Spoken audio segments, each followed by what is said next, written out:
Bonjour à tous. Que la grâce et la paix de Dieu soient avec nous tous. La joie du Seigneur Jésus-Christ, c'est notre force. Mes bien-aimés, comme je dis chaque fois, je ne connais pas bien les Français, mais laissons le Saint-Esprit qui connaît tout, esprit de sagesse, d'intelligence, esprit de connaissance, de conseils, de grâce, nous enseigne, nous dirige et nous aide à mieux comprendre la parole de Dieu. Je voulais parler d'une histoire de la Bible qui est pleine d'intérêt et d'instruction. L'Éternel Dieu désire se révéler à l'humanité entière et il le fait par les moyens de la parole. C'est Jésus-Christ, la parole de Dieu, la parole faite chair, la parole incarnée, souveraine, qui ne se discute pas, qui ne se trompe pas, la parole vivante, victorieuse, glorieuse. Alléluia. Et bien aimés, j'espère, nous connaissons tous l'histoire de l'eunuque éthiopien avec les diacres ou l'évangéliste Philippe. Notre thème d'aujourd'hui ou sujet d'aujourd'hui, c'est comprends-tu ce que tu lis? C'est la question de l'évangéliste Philippe à l'eunuque éthiopien. Sans plus tarder, je vous invite à prendre vos Bibles dans les livres des Actes des Apôtres. Actes des Apôtres, chapitre 8, les versets 26 à 38. Acte 8, 26 à 38. Je lis au nom de Jésus-Christ. Un ange du Seigneur, s'adressant à Philippe, lui dit, « Lève-toi et va du côté du midi, sur les chemins qui descendent de Jérusalem à Gaza, celui qui est désert. » Il se leva et partit. Et voici un Éthiopien, un eunuque, ministre de Candace, reine d'Éthiopie, et surintendant de tous ses trésors, venu à Jérusalem pour adorer. S'en retourner, assis sur son char, et lisait les prophètes Ésaïe. L'Esprit dit à Philippe, « Avance et approche-toi de ces chars. » Philippe accourut et entendit l'Éthiopien qui lisait les prophètes Ésaïe. Il lui dit, « Comprends-tu ce que tu lis? » Il répondit, « Comment le pourrais-je si quelqu'un ne me guide? » Et il invita Philippe à monter et à s'asseoir avec lui. Le passage de l'Écriture qu'il lisait était celui-ci. Il a été mené comme une brebis à la boucherie et comme un agneau muet devant celui qui l'étend, il n'a point ouvert la bouche. Dans son humiliation, son jugement a été levé et sa postérité qui la dépeindra, car sa vie a été retranchée de la terre. L'eunuque dit à Philippe, « Je te prie, de qui les prophètes parlent-ils ainsi? Et c'est de lui-même ou de quelqu'un autre? » Alors Philippe, ouvrant la bouche,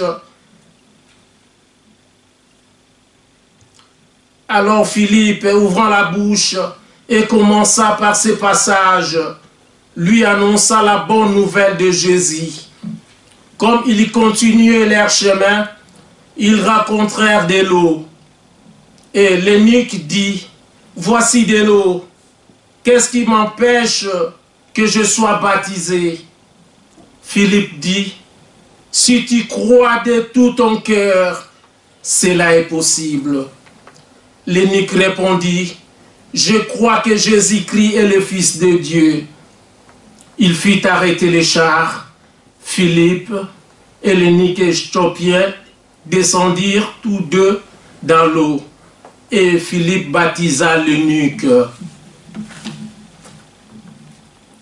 Mes bien-aimés, nous connaissons bien cette histoire. Mais l'évangéliste Philippe demande à l'eunuque éthiopien, comprends-tu ce que tu lis? Et ce même évangéliste Philippe nous pose aujourd'hui la question maintenant, comprends-tu ce que tu lis, mon frère, ma sœur? Est-ce que nous comprenons ce que nous lisons?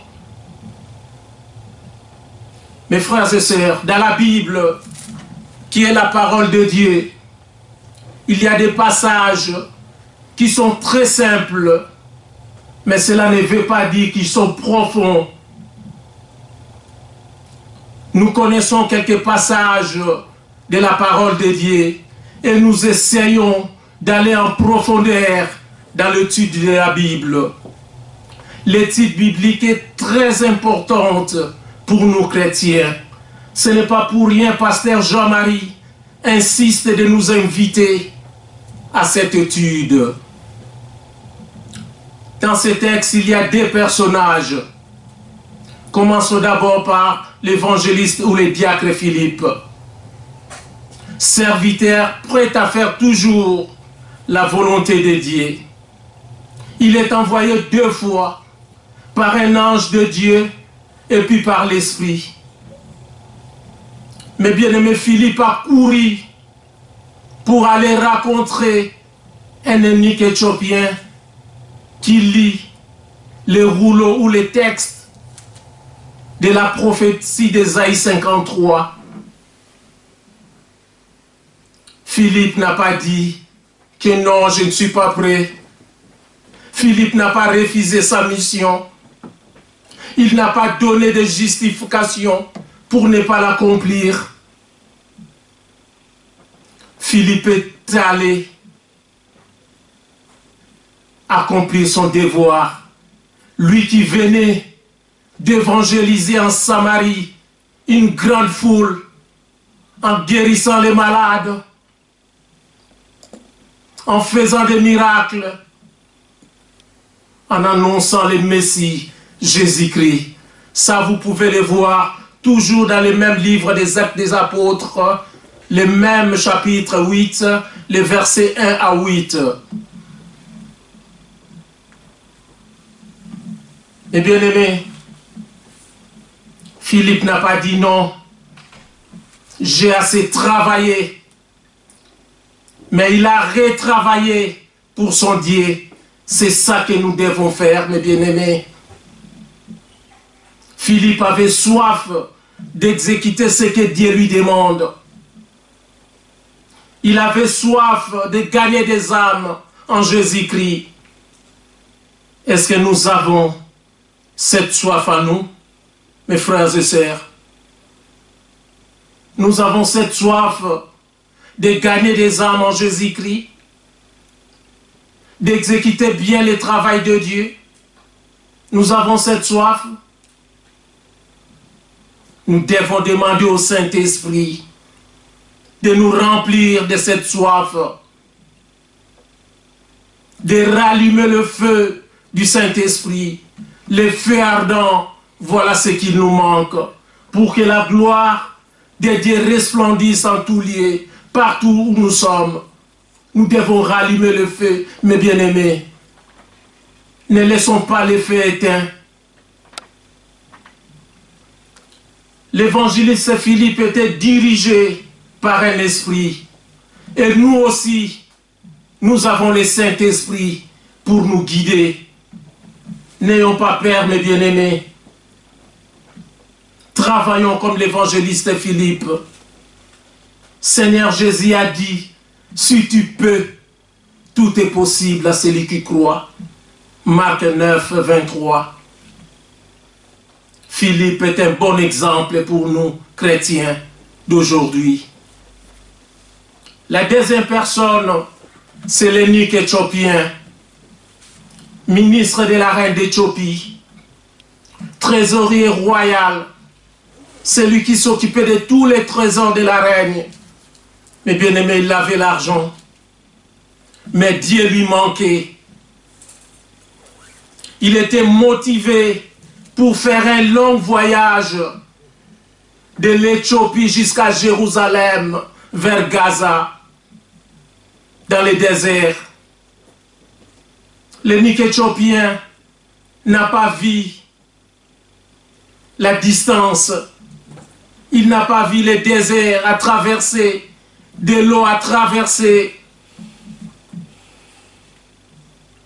Et bien aimé, l'eunuque éthiopien n'avait pas peur. Il savait qu'il est avec son Dieu. Dieu va l'aider. Cet homme a pris le risque d'aller chercher son Dieu avec un ardent désir. Est-ce que nous avons cet ardent désir de chercher notre Dieu? Ou il arrive que nous ayons difficile à nous rendre au culte ou à l'étude biblique. Soyons motivés comme l'eunuque éthiopien, mes frères et sœurs. Cherchons Dieu comme le roi David. Dans Psaume 63, le verset 2, il a dit: « Ô Dieu, tu es mon Dieu, je te cherche, mon âme a soif de toi, mon corps soupire après toi dans une terre aride, desséchée sans eau. » Dieu le Père nous a choisis tous, mes bien-aimés. Il nous a choisis tous.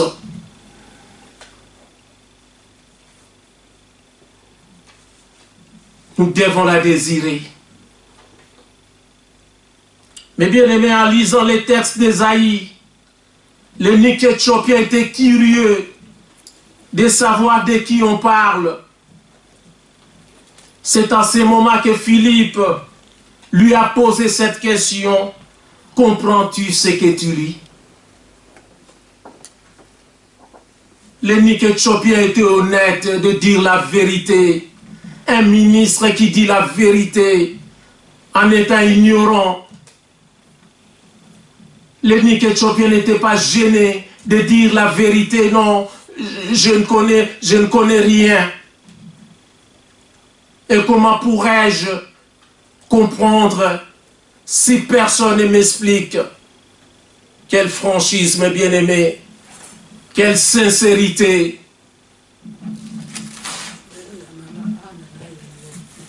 Le ministre éthiopien était simple. Et il avait bien répondu à Philippe. Parce qu'aujourd'hui, si nous demandons à quelques personnes qui lit la parole, qui lit un journal ou une Bible, si elle comprend ce qu'elle lit, mes bien-aimés, nous aurons des différentes réponses. Et des mauvaises même. Il y en a qui répondent: de quoi tu te mêles? Est-ce que ça te regarde? Et bien-aimés, ayons la douceur dans nos réponses. Ayons la douceur dans notre parole. Salomon a dit dans Proverbes chapitre 15, le verset 1, « Une réponse douce calme la fureur, mais une parole dure excite la colère. »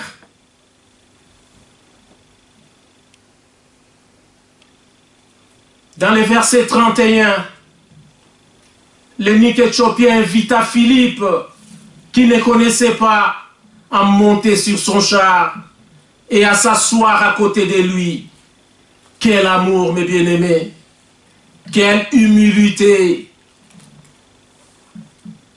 Quelle confiance!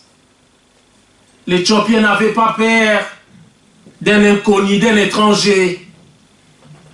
Et de même Philippe n'avait pas peur.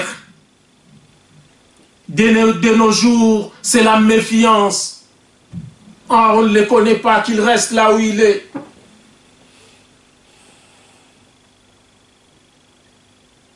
Nous avons peur de rencontrer, d'aller vers les inconnus, les étrangers.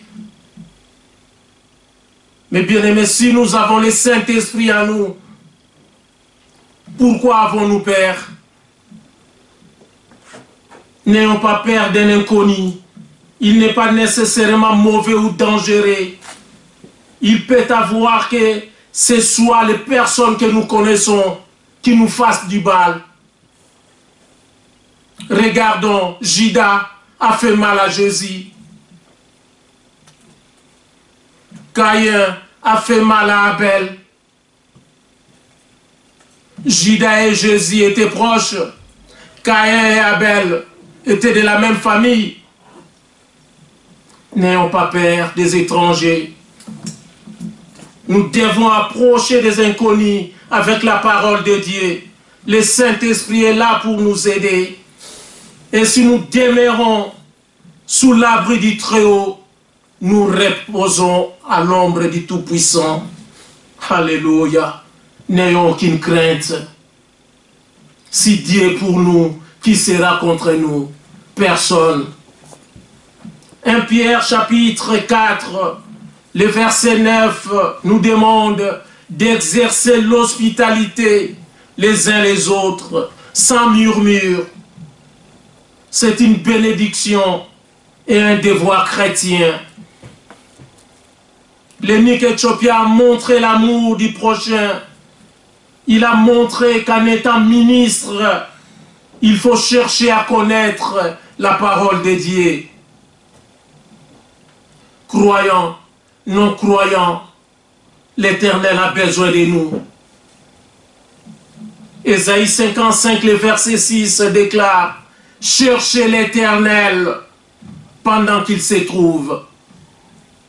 Aujourd'hui, cette porte est ouverte, est grandement ouverte, est encore ouverte, mes bien-aimés. Et celui qui cherche Dieu peut le trouver au nom de Jésus-Christ. L'eunuque éthiopien était ministre, trésorier royal. Mais Dieu avait besoin de lui, de son âme, qu'il soit sauvé. Dieu n'avait pas besoin de l'argent de l'eunuque éthiopien.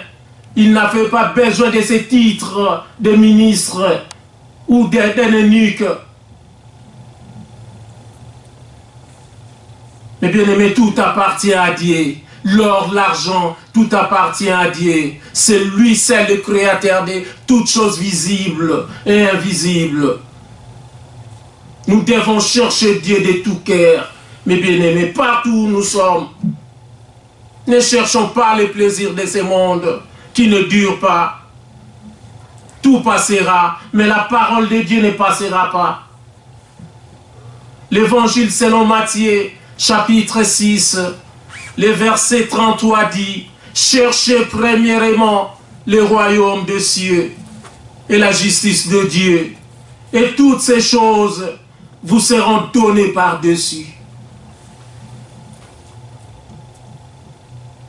Après avoir invité Philippe à monter sur son char, l'eunuque éthiopien a demandé à Philippe au verset 34: dis-moi, je t'en prie, de qui les prophètes parlent-ils ainsi?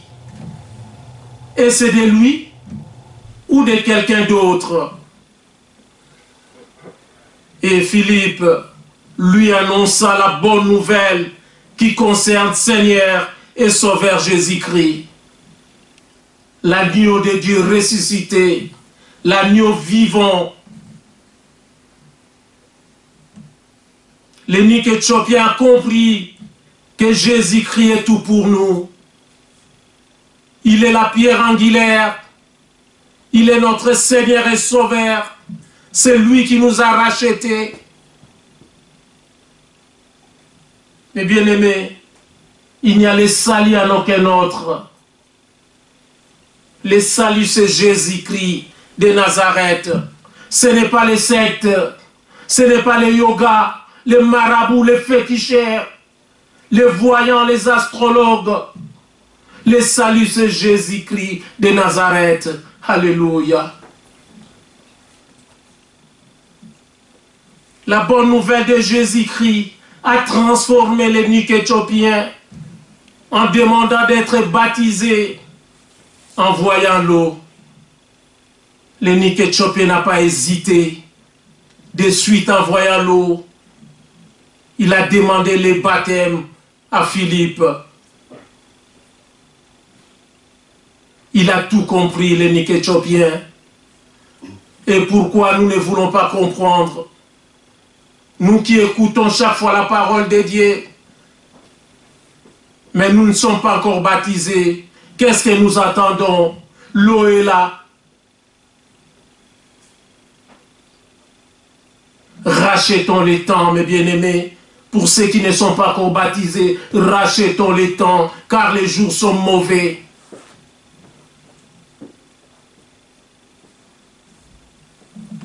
Mes bien-aimés, Hébreux chapitre 3, le verset 15 nous dit: aujourd'hui, si vous attendez sa voix, n'endurcissez pas vos cœurs comme lors de la révolte. Soyons baptisés en immersion, en plongeant dans l'eau, comme le Seigneur Jésus-Christ. Obéissons à sa parole. L'ethnique éthiopien, en poursuivant sa route, il était tout joyeux de devenir enfant de Dieu, disciple de Dieu. Les ailes de l'ethnique éthiopien pour l'étude des Écritures, sa réception de l'Évangile et son baptême font de lui l'un des plus remarquables convertis du livre des Actes des Apôtres. La tradition éthiopienne en a fait les premiers évangélistes du pays. Et nous, mes bien-aimés, avec tant d'années que nous étudions la Bible, avec beaucoup de versets que nous avons dans notre tête, pourquoi nous n'évangélisons pas? Même dans les réseaux sociaux, même en distribuant les tracts bibliques, pourquoi nous n'évangélisons pas?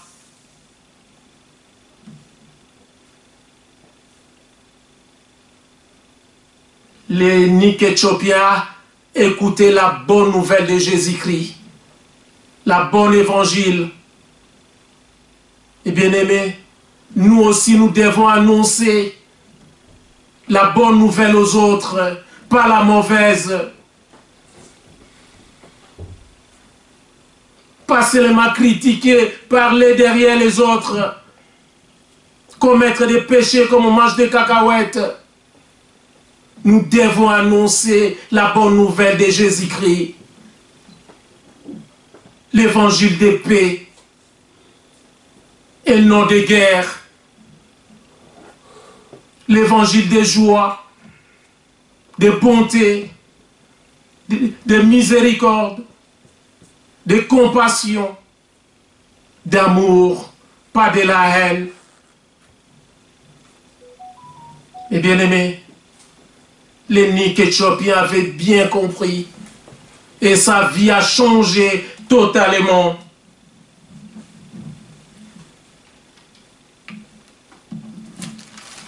Comprends-tu ce que tu lis? Si nous comprenons ce que nous lisons, nous devons savoir qu'hier, Dieu a choisi Philippe pour rencontrer l'ethnique éthiopien. Et aujourd'hui, Dieu nous envoie, mes bien-aimés, à rencontrer les âmes perdues et de les transformer au nom de Jésus-Christ de Nazareth. Marc chapitre 16, le verset 15 nous dit: allez partout dans le monde et prêchez l'évangile à toute la nation. Tous, nous devons porter le message du Seigneur Jésus. Le message de l'évangile qui sauve, qui transforme, qui restaure.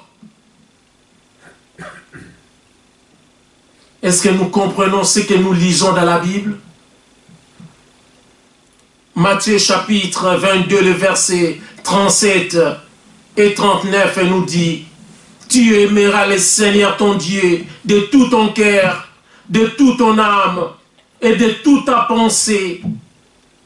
Et au verset 19, il dit: tu aimeras ton prochain comme toi-même.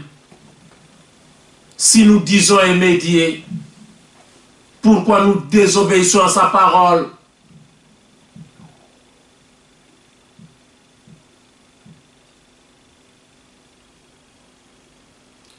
Eh bien aimés, si nous comprenons ce que nous lisons, là il est écrit: par respect pour le Seigneur, arrivons à l'heure. Si nous comprenons ce que nous lisons, pourquoi venir au culte en retard, à l'étude biblique en retard? Mes bien-aimés, pour les choses de Dieu, nous devons toujours être à l'heure.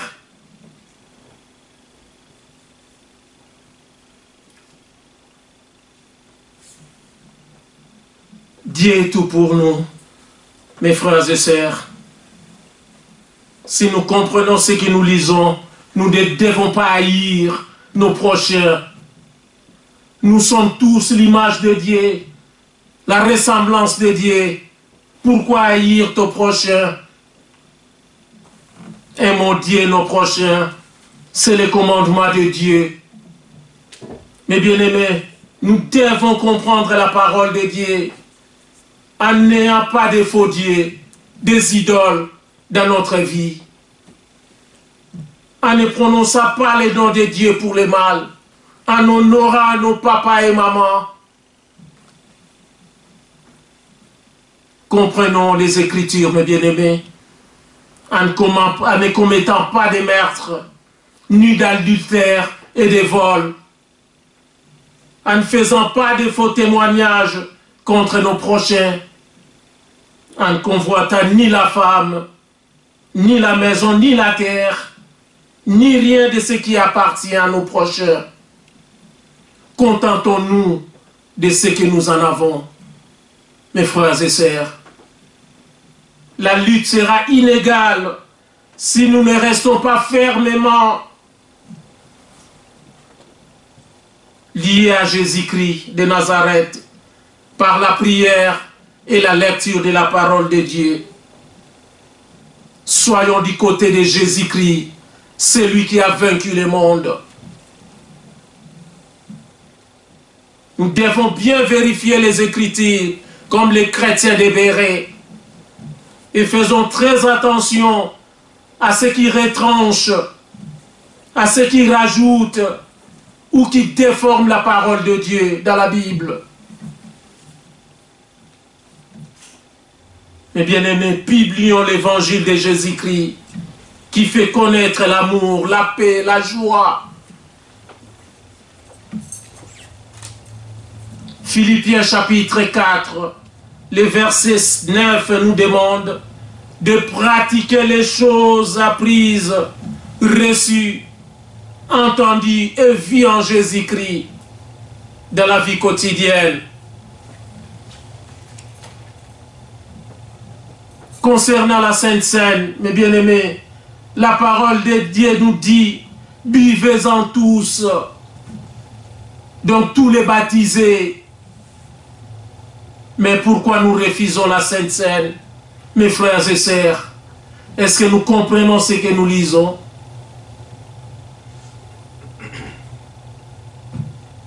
Dans les paquets de cigarettes, on a écrit: fumer-tu? Fumer provoque des handicaps. Ça bouche les artères. Mais pourquoi on continue de fumer?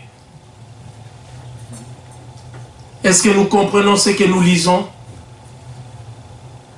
Ne soyons pas esclaves des choses éphémères qui ne durent pas. Comprenons la parole de Dieu en fouillant les péchés, mes bien-aimés. Essayons de parvenir à se désintéresser et se détacher totalement des choses de ce monde. Qu'on commence à voir cela comme une perte et de la boue. Ceci à cause de notre connaissance de Jésus-Christ. Faisons toutes choses pour la gloire de Dieu et non pour la gloire des hommes, mes bien-aimés.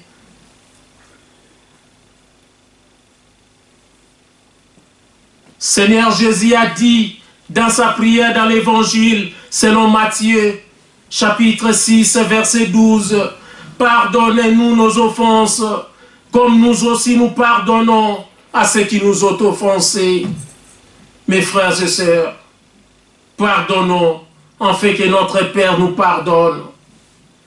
Si nous ne pardonnons pas, notre Père ne pardonnera pas non plus nos fautes. Comprenons ce que nous lisons. Écoutons ce que Seigneur Jésus a dit à la femme samaritaine dans Jean chapitre 4, le verset 10. Lisons Jean chapitre 4, le verset 10. Jean chapitre 4, le verset 10. C'est la réponse de Jésus-Christ à la femme samaritaine.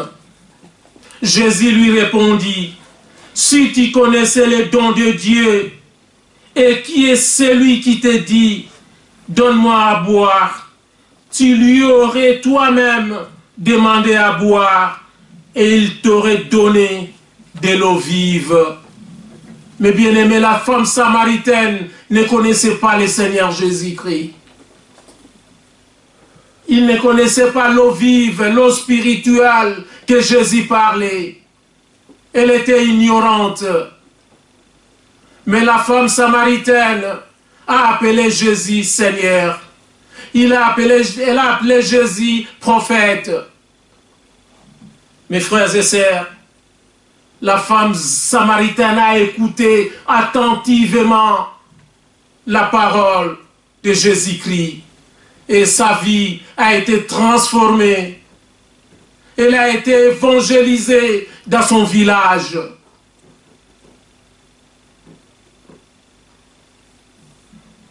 Si nous connaissons bien Seigneur Jésus, sa parole, notre vie sera transformée et nous verrons des choses différemment, mes frères et sœurs. Venez à l'étude biblique. C'est très important. Ne restons pas dans l'ignorance. L'ignorance tue.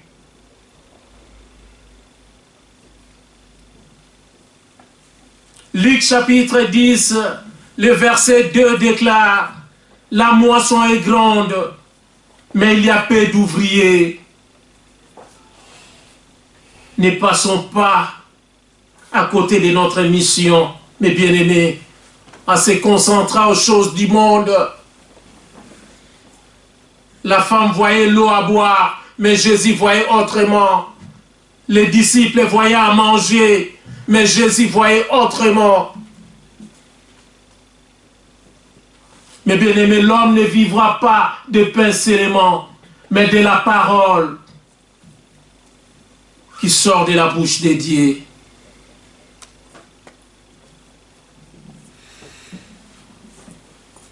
Que Dieu bénisse sa parole.